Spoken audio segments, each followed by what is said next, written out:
Let's talk a bit about Hillsong. I mean, how many services do you have on a Sunday? You've got vast congregations, don't you?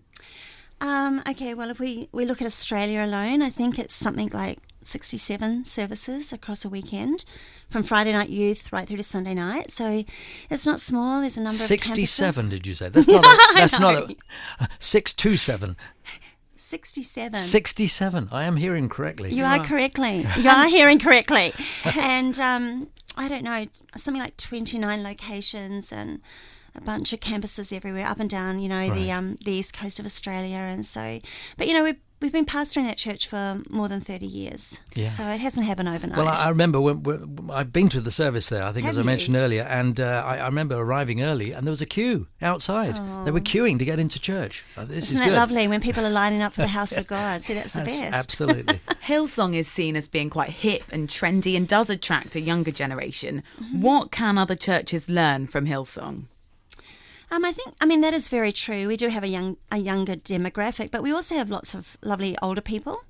And I think just a relevant message, honestly. And I think a message that it just, applies to the broad brush spectrum of society, and that is real and honest and genuine. And also, I think there's a generational bent to what we do. Hillsong has been seen as a bit of a celebrity church. You've had people like Justin Bieber attending. How's that come about? Has that been deliberate, or has it just sort of happened very naturally? It's not deliberate. I mean, obviously, we just want our doors to be open to anyone. Come as you are, anyone is welcome. But of course, we have churches in New York and LA now, and so people of celebrity have faith also, and are looking for answers and community and what have you. So a number of people slip in, and we don't make a fanfare about it, but I think sometimes others like to, and so yeah. Has some of the negative press over the past couple of years harmed the church in any way? In Australia? Yeah.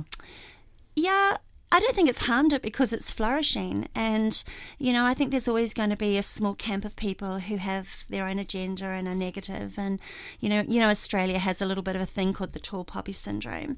It's very real, actually. But the church is flourishing. And I think, whenever, we encounter everyday people in the community who are not from our church, who have watched or listened to any of that rubbish, and a lot of it is just absolute rubbish, this is what they say to me, John. They go, hey, don't worry about it. They go, it's the media. Now, there's good media and there's, negative media. Yeah. But they say, listen, we know you guys are doing a good job. Just keep doing what you're doing. Yeah. So ultimately, no.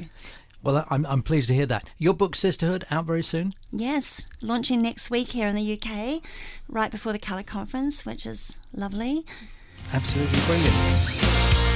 Why not start your day with Inspirational Breakfast, Monday to Fridays from 7 a.m, only on Premier Christian Radio, where faith comes to life.